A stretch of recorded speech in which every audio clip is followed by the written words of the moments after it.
The more that they acknowledge it, even by saying we're not thinking about it, that just think of an elephant, Dan. What did you just think about? You thought about an elephant. It's one of those things. So the Dolphins are going to struggle. Famously they brought heaters to Los Angeles last week. So I think they're going to need like the nuclear fission heaters for this one. A little topical reference, a little current events. Hey everybody, welcome into MKF Live. I'm Dan Watkins. Joining me, the great John McKechnie of Rotowire.com. John, I think we'll call this show the Saturday Spectacular show. We got so much going on this week. We got 3 NFL games. We got 6 bowl games to talk about. And we got fantasy football playoffs. Just so much is happening. How are you doing, my friend? Couldn't be more excited. I mean, I love this time of year for football, bowl season. Not much better. We got like a week to breathe last week in the college realm, just with the Army Navy last weekend. But now, we've had some time to dig into the matchups. We know who's opted out for the most part. We know the guys that are heading to the draft, everything like that. So now we have a clear picture of what this this bowl season is going to look like. I love the Bahamas Bowl. I think there's no better way to kick off bowl season than a stadium down in the Bahamas. You got some pasty guys playing on the MAC team, just kind of getting extremely sunburned over the course of those 3 hours. They're playing on a field with a track running around the outside of it. I do wish that it was still the Popeyes Bahamas Bowl. That was truly amazing. But, even still, we're going to be treated to some good stuff this weekend. Yeah, I've lost track of sponsors and who does what, anymore. Like what, the Fiesta Bowl is no longer Tostitos. It's like VRBO now or something like that. There was a time when, and this company is definitely dead and whoever founded it is definitely bankrupt or potentially in jail, but it was like the Battle Frog Fiesta Bowl. You remember that? What was that, like 1 year? Was that a one-off? I think so. You remember when those stupid races were really popular? It's like, oh, run a 5K, but like get a bunch of stuff thrown at you while you do it. I think it was one of those type of races. Yeah. Oh, okay. Yeah. Weird. I don't even know anymore. I mean, but I don't even know who does the Rose Bowl anymore. It's the Rose Bowl game brought to you by some credit card. Anyway, like everything is a credit card company pretty much at this point. But yeah, Bahamas Bowl starts it off. And then we get like the polar opposite of that. 24 hours later with the Wasabi Fenway Bowl, which is just going to be a real treat if you're going to that one at Fenway Park on Saturday morning. But anyways, so the Saturday slate, right, with the NFL, it used to be just one game, but now we get a trio of games looking like a pretty appetizing Saturday when it comes to the NFL. We got the Colts and the Vikings, Browns and Ravens. Then we got the Bills and the Dolphins, and probably in a blizzard Saturday night in Orchard Park. I like having the trio of NFL games, especially with how bowl season has now turned out to be, especially early on in bowl season where we have all these opt-outs, the guys sitting out for drafts, the transfer portal, coaching carousel. Like we have Deion Branch is coaching Louisville Saturday. Drew Brees is going to be coaching Purdue later on in bowl season. So I like having the full slate of NFL games. Well, the trio of NFL games on Saturday. How do you feel about it?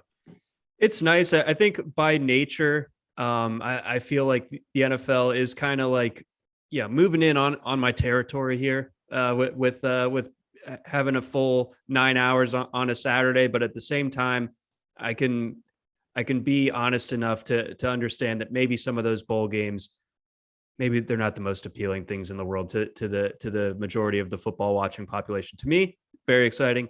But I think to your average guy, probably going to prefer watching those NFL games. They got them spaced out. And, there's going to be enough bowl games on to where you can get the 2 TV set up, or you can always have a game to flip to when the NFL game's on commercial. So it will be wall-to-wall football. It does set us up for that. So for that, I am thankful. Yeah, I like it. Love it. It's been a weird, like back from the dead wide receiver week in the NFL this week too. We got Cole Beasley has rejoined the Buffalo Bills. We got T.Y. Hilton, who I don't even remember when the last time was that he played. He's now on the Dallas Cowboys. Odell Beckham Jr., maybe.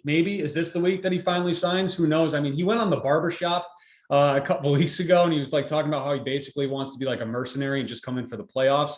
Can't really do that in the NFL. It's a little ridiculous for the NFL. I can see that happening in like the NBA or maybe even like the NHL, but not in the NFL. I think you really got to get going with your team here and build some speed going into the playoffs. But how do you feel about these weird wide receiver signings? Yeah, The OBJ thing, I don't know if I can remember a story that's more outsized relative to its actual importance and impact. Like OBJ, when's the last time that he was dominant? I mean, I know we were just talking about T.Y. Hilton. And I know that OBJ caught the touchdown in the Super Bowl, all that good stuff. But at the same time, we're a long ways away from his one-handed catch on that Thursday night game. Like it feels like it's been a minute since he's been truly relevant. I think he's kind of coasting on the reputation. And I feel like in general, I'm not even like a big Cowboys hater, but like the drummed up intrigue about them, I've never gotten it. So the combination of OBJ and the Cowboys has led to one big yawn from me. But as far as T.Y. Hilton goes, it's a smart football move. I think that the Cowboys, if you could poke a hole in what they have as far as their receiver room goes, it doesn't have a ton of top end speed. Hilton probably doesn't have his top end speed to the same extent anymore, but at the same time, I think he can be like a useful kind of decoy type of player, someone that kind of opens things up, makes the defense have to respect the deep passing game a little bit, and that opens things up over the middle for guys like Gallup and Schultz, in addition to CeeDee Lamb. So I think that is, it's not as flashy as an OBJ signing, but I think it's a shrewd signing nonetheless. I mean, was this something that Jerry Jones went down to the locker room and told Mike McCarthy, like, you almost just lost to the Houston Texans and gave up like the biggest upset in the league this season. Got to do something. So here's T.Y. Hilton.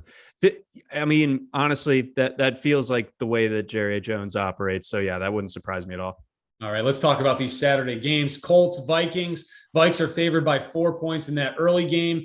The over-under in that one's 48.5. We got the Ravens. They're +3. They're getting 3 points at the Browns. We don't know who the Ravens quarterback is as of yet. Is it going to be Anthony Brown? I'm pretty sure it's going to be Tyler Huntley. I know that he was practicing in full as of Wednesday, and I think Tuesday as well, because they had to move up their practice schedule, of course, with this being a Saturday game. So I think he still is awaiting clearance, but I think things are trending in the right direction. If it's Anthony Brown, the Ravens are in deep trouble.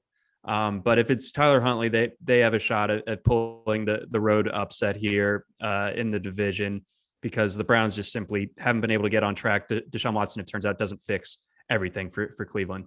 Yeah, I like that line of thinking there. And then we have the nightcap with the Dolphins getting a touchdown at Buffalo.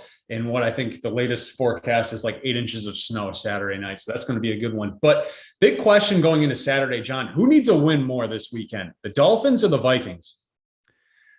I think it is probably, I think that no one expects the Dolphins to win. So like, I think that there's something to be said for that. That they're going to Buffalo. No one's expecting them to go in and win. That's why the spread's the way it is. But the Vikings, for better or for worse, they're going to be fighting the fraud narrative until their season ends. Like basically all the way into January, people are going to be wondering, are these guys actually good? And I think last week they were underdogs on the road against a 5-7 team. And it's like, what? I wonder why that is. Well, actually they're not great. They're not as good as their record would suggest. So if they don't take care of business against Indianapolis, then I think, we have some serious problems here. So Minnesota needs to get back on course, I think, a little bit more. I think a loss in Buffalo in these conditions, much more forgivable for Miami. So I think Miami has to show up Saturday night in the cold. I think they have to play a very competitive game, or else it's not looking good for them down there in South Florida. I think some of the shine off of Mike McDaniel is starting to fade out a little bit these last 2 weeks, going up against San Francisco and the Chargers, and the offense not good in either one of those games. I know they had a lot of injuries, especially on the offensive line against San Francisco, but last week, I don't think they had much of an excuse for not playing well against the Chargers. Brandon Staley was just ready for everything Mike McDaniel threw at him, which I don't like giving Brandon Staley credit at all, but he deserves some for the way his defense played Sunday night, especially without Derwin James. But this weird press conference this week, on Wednesday for Mike McDaniel, where he talks about how he's like zero monitoring of the upcoming weather, saying that, you expect it to be cold in Buffalo, but then he goes out and he's wearing this shirt saying that, I wish it was colder, a play on his shirt from earlier on in the summer during training camp. And like all the Dolphins have talked about this week is the cold and the snow. So clearly they're thinking about it. I'm fully expecting Buffalo to win easily Saturday night. I think a lot of people are. That game earlier on in the season where Miami did come out with that victory, I think was just a product of the Miami Heat. So now they get the Buffalo cold and the Buffalo snow as payback Saturday night. But I like the Bills big Saturday. How about you? Yeah, I think I do as well. And yeah, Miami has not done a good job of narrative control. I think you said it well there. Like the more that they acknowledge it, even by saying we're not thinking about it, that just think of an elephant, Dan. What'd you just think about? You thought about an elephant. It's one of those things. So yeah, the Dolphins are going to struggle. Famously they brought heaters to Los Angeles last week. 55 degrees. Yeah, so I think they're going to need like the nuclear fission heaters for this one. A little topical reference, little current events for this one in Buffalo to stay toasty. But yeah, I don't think they're cut out for this one. I think Buffalo is absolutely ready, and I think it's going to be one of those games that makes us reassess, where we're at with the Dolphins. Yeah, Dolphins better look out because they lose this week and the Chargers and Patriots win. Miami could be out on the outside looking in when it comes to a playoff spot in the AFC. But yeah, I like Buffalo on that one. Let's start talking about some of these player props we got here on MKF. We'll pull up the full 10 by 10 slate for Saturday for you guys. Let's start off. I think we got Kirk Cousins as our first guy here at home against the Colts. 1 p.m. Kirk Cousins, 265.5 passing yards is his more or less, John. He's coming off a season high of 425 yards against Detroit, and he's reached 266 in 6 of 13 games this season. Yeah, I like the more here as well. I guess we do have the two competing narratives. Yes, it's not a night game, so we do like Kirk in that spot, but it's a standalone game. Like, does that technically count as prime time? It's a standalone game, and he's going against Jeff Saturday on a Saturday. Oh, God. Okay, yeah. All right, that makes me reconsider something. That makes me bump up the interception projection for Cousins. The yardage is still going to be there. Give me the more. All right, very good. Let's move on to Tua Tagovailoa. 255. This number has dropped since we started prepping for this show. It originally opened up at 270, but we got this weather Saturday night in Orchard Park. He's coming off a season low of 145 yards for a full game against the Chargers last week. That also snapped his streak of 5 in a row over 280. And I'll just give you his number from against the Bills earlier this season, back in September in Miami. He only finished with 186. Obviously, he had the injury in that game. Right. Yeah. He gets banged up at the end of that one. So I think in this spot, even though it is markedly lower than that 270 original posted number, I'm still going less. I think that in addition to the just precipitation conditions that we have there, I don't think Tua has the arm strength to rip the ball through wind in Buffalo this time of year. So. My favorite take this week, and there's been a lot of good takes out there, is now like people have remembered that Justin Herbert is a better quarterback than Tua. It's like all of a sudden, like Monday morning, you see like on the national shows, like I would take Justin Herbert over Tua if I'm starting a team. Really? You would? Well, I guess, the Dolphins got that question wrong a couple of years ago. We do have to say that. Yeah, definitely. All right, moving on. Justin Jefferson against the Colts, 99.5 yards is the more or less for JJ, coming off a monster 223 last week. He's reached 100 yards in 8 of 13 games this season, but the Colts have allowed just the second fewest fantasy points to wide receivers, and only Devontae Adams has eclipsed the century mark on them. Right. It's a tough group of corners, but I think it's a group of corners that I think Jefferson uniquely matches up well against. I think he's too quick for them, and I think that he's going to be a problem all Saturday long. So give me the more on that one, even if it's, high, even if it's almost unprecedented this season. Only Devontae Adams, like you said, still like Jefferson in this spot. All right, very good. Moving on, Jonathan Taylor at Minnesota, 83.5 rushing yards is his more or less. He's reached 84 in just 4 of 10 games this season. In the last 3 weeks, John, he's been hovering right around this number. He finished with 82, 86, and 84. Can he get to 84 again on Saturday? This is going to be a sweat, but I'm going to go with less. I think that if Indianapolis is approaching it the way that I think they might be, I'm not a head coach, but I coached as many games as Jeff Saturday did as of like a few weeks ago. But Minnesota has a terrible pass defense. I know that Indianapolis can't protect for anything, but I think that they are going to have to go to the air, and I think they're going to be playing from behind. And I just feel like this is a setup where Taylor gets just few enough carries and gets held in check enough by this Vikings run defense to where we see him come in under this number. Yeah, I like a sneaky big day for Matt Ryan as well. We'll talk about him in a minute. But first, we got Josh Allen against the Dolphins at home. His number has dropped since it opened up. He's now at 244 and a half yards is his more or less. John Allen, for all the hype he had coming into this season, it's been sneaky, not so great, especially lately. He's reached 245 yards through the air just twice in the last 2 months. And those were against the Vikings, who have the worst defense in the NFL when it comes to stopping the pass. And then the Lions, who are, well, they're still the Lions. And that was on Thanksgiving, where he finished with 253 yards. Earlier in this season against the Dolphins, though, he threw the ball 63 times in that prior matchup. But weather game Saturday night. Right. So I struggle with this one. And like you said, Allen just, started the season just totally on fire. That Miami game, I feel like the Bills ran like 80 plays or something. I mean, it was like a college level type of tempo they were going with, which was crazy given that it was like 100 degrees on the field. But I think that these last few weeks are indicative of where Josh Allen is right now. And I think that the weather stacks onto it here. So it's a low number for him to not clear, but I think that the Bills go to the ground here. And go to it regularly, even if that's not really their MO generally. I think in this type of spot, you have to adjust, and I think that they will. So Allen coming in less. Yeah, I like his fantasy prop much more than his passing yardage prop here. I think Allen's going to have a decent fantasy day. Might even get into the end zone once or twice running the ball. Moving on, we got Tyreek Hill in that game at Buffalo, 89 and a half receiving yards. He's reached 90 yards in 7 of 13 games. Previous matchup against the Bills, though, he was held in check. 2 catches, 33 yards on just 4 targets. What do we see out of Tyreek Saturday night? Yeah, they're going to roll coverage to him, and Jalen Waddle just isn't in himself right now. He's dealing with that leg thing. Basically got shut out last week. So the Bills will be able to kind of like with impunity load up to stop Tyreek Hill. And we already think that Tua is going to have a bad game. So I think that as queasy as it makes you feel to bet against Tyreek Hill getting a ton of yardage, I'm doing it in this spot. Give me less. Yeah, and they were missing Jordan Poyer in that first matchup too. He's back now, so I like the less here as well for Tyreek. Moving on, we got Nick Chubb against the Baltimore Ravens. 79 and a half rushing yards for Chubb is his prop this week. He's reached 80 yards in 9 of 13 games. His carries have been down, though, since Deshaun Watson came back. Just 31 total carries the last 2 weeks, but he did run for 91 yards against the Ravens earlier this season. But that Ravens defense against the run is pretty darn good.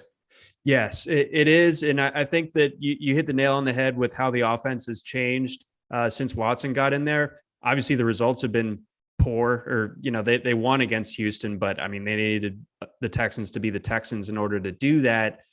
Looked a lot more like who we thought they were last week against Cincinnati. Do they adjust things a little bit here, try to run a little bit more? I would guess they might, but still, getting up to 80 yards is going to be a challenge. I still, at the end of the day, even with the tough matchup, I think he barely crosses it. I think he gets 84 yards in this one. All right, very good. Moving on, Matt Ryan, who I hinted at just a few minutes ago, 240 and a half passing yards for Matty Ice. He's reached 241 in just 5 of 11 games this season, and he hasn't reached this number since Jeff Saturday became the head coach. But this Vikings pass defense is just pitiful at this point. They're giving up close to 300 yards per game through the air. I love Matt Ryan to hit the more on this one. I just think it's going to be another long day for the Vikings pass defense as they're just allowing anybody to throw on them. Yeah, when we see Alec Pierce's second long touchdown of the day that crosses over the 240-yard threshold for Ryan, we will be laughing. So give me more. We might even get a Michael Pittman sighting this week. Who knows? Like Bigfoot.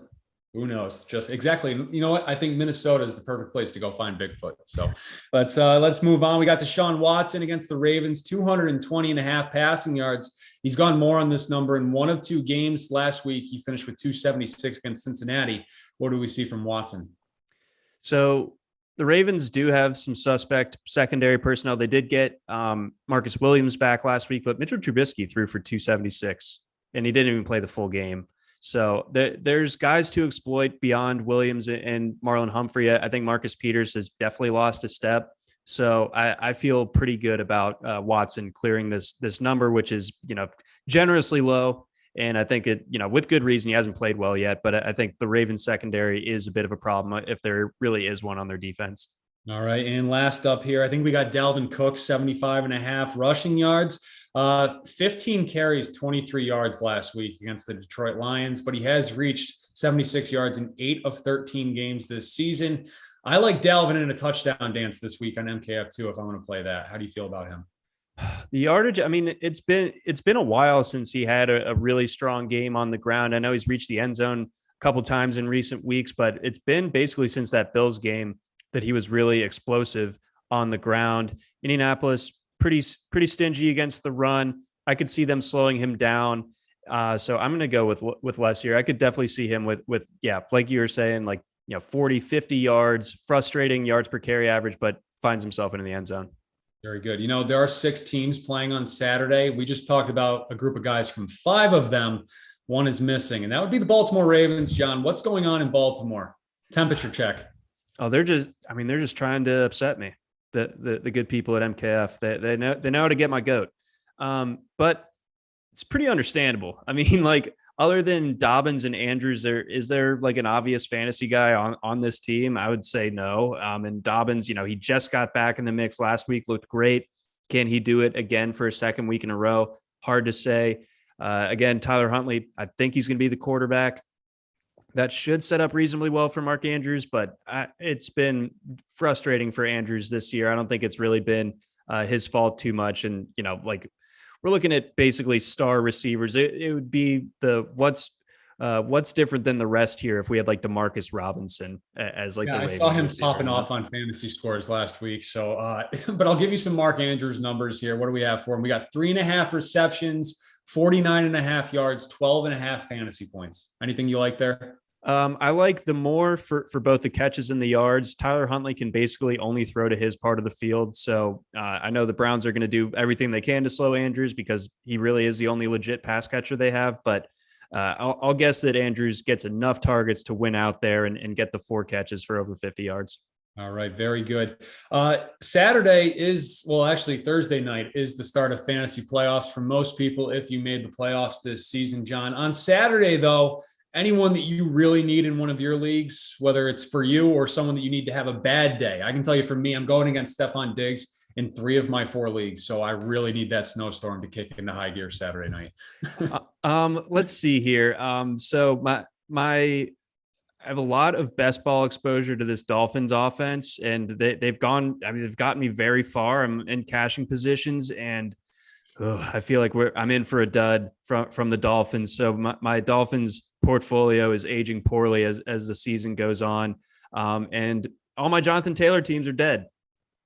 Brutal. The slam dunk 1-1. And it's just, I don't know if it's all his fault. I still think he's really good, but it has not translated. It's been tough. And I got so many first picks this year for whatever reason, luck of the draw. And it ended up not being all that lucky. So like, even if he crushes this week, it's insignificant at this point for your boy. Are you at the point in any of your leagues where you're just like throwing up some prayers, starting some spot in some starting positions? I'm at a point right now where I think Dameon Pierce is not going to play this weekend. It's not looking good. So I have to rely on Cam Akers Monday night against the Packers, which is just going to be tough. Yeah, I have more exposure to one Zonovan Knight than I ever thought Bam. I would. Yeah, Bam himself. So Viva la Bam. Let's go. All right. Very good. All right. It is the start of bowl season as well. John, we need some gambling and fantasy advice going in here because, well, you are the mastermind behind one. What'd you do last year? The confidence article. I haven't seen it yet. Is that coming out? It's in the hopper. I'm at 3,500 words. I just need to put some analysis in for the last 5 picks, but I have all my picks in here. So here's kind of my approach. I think it's smart to take a playoff game that you're confident in with your highest confidence picks because there's the least amount of BS in those games. Those teams we both know who's playing. We both know we don't have to play like the mental gymnastics of, oh, these guys aren't going to show up. Their coach got fired, blah, blah, blah. And in that spot, I think Michigan's the slam dunk. I don't see TCU beating them. And that's all you need. So I feel like, whereas, a team like Memphis, who I have very high confidence in, I have them at 41. It could go sideways for them. Like I'm not saying that it couldn't. I think that there's the least amount of turbulence for them, and the matchup is really favorable. But I think that targeting a playoff game, even if it's supposed to be one of the best games, I think that's a good winning strategy. Last year is a layup with Alabama against Cincinnati. I think we could get something not completely similar, but again, I will be completely shocked if TCU pulls it off against Michigan. As far as like this weekend, get some early points on the board. UAB is a great way to start things off on Friday afternoon in the Bahamas Bowl. I got 40 on them. Boise State, high confidence in them as well. Oregon State, I think that they're going to, if I am going to put on my psychologist hat, I don't think Florida's particularly interested in this game. And I think Oregon State is very interested in notching a win against an SEC opponent. So give me the Beavs in that one. As far as like other funky games that you may need to put a little more confidence in than you would have thought, I think Southern Miss is a great bet against Rice. I'd put over 30 confidence points in them. And I like Fresno State actually this weekend to beat Washington State. I put that in like the middle of my confidence range, but definitely in on Fresno State getting the job done in that particular spot. Some trickier games, some games that I'm laying a little bit less confidence in. Then I want to hear your Notre Dame take here shortly. But I think UTSA versus Troy, really tough pick. Whoever you like in that side, I wouldn't blame you. I'm on UTSA, but only at 11 confidence points. I think that, let's see here, the Middle Tennessee State game against San Diego State, again, very much a sicko game. Don't put too much in that one, but I think Middle Tennessee, what they did against Miami earlier this year, maybe we see that crop back up again. And then my number one leverage play. So this is important because you have to think about, people are going to look at the highest spreads and pick the teams that are favored by the most, right? And they're going to put the most confidence in that one. My counter to that, if you put a low confidence point on the underdog in that one, you can seriously win out. I'm not putting more than like 2 or 3 points on this one, but UConn, Jim Mora, he lives in a haunted house somewhere in Connecticut, and he's gotten UConn up. He's gotten UConn to be in a bowl game. Can you believe that? And No. And Marshall, we know what Marshall has done this year, and they've gotten Rasheen Ali back. Kalon Laybourne has been awesome for them, but UConn, they're going to be freaking ready for this one. And Jim Mora is going to have all these like ghosts floating around him wherever that bowl game is. And you know what? Everyone else is going to be taking the herd with like 35 confidence points. Give me like UConn for 3. Yeah, that could be a big like 17-point swing right there for you. And I think they're playing in Myrtle Beach because I saw a tweet this morning. It was just like, it was a beat reporter for UConn football. And he's just like living the dream this week, escaping New England to go to Myrtle Beach to cover UConn football. Let's go. Good for him. He's put in some hard hours over the years. Absolutely. Getting to escape Storrs, Connecticut and go to Myrtle Beach this weekend with a blizzard coming through is pretty nice. As far as the Irish go, don't know who the quarterback's going to be. So, because Drew Pine has entered the portal, Tyler Buckner could be back. It could be some random freshman that we haven't seen this year. And then on the other side, Shane Beamer, who looks like he's about ready to have a mental breakdown after his press conference this week. I'm not sure what that was about, but be a little more guarded about your hiring choices there, bro. But anyways, Spencer Rattler is going to play in that one. So I think I would lean South Carolina there. I got the Irish.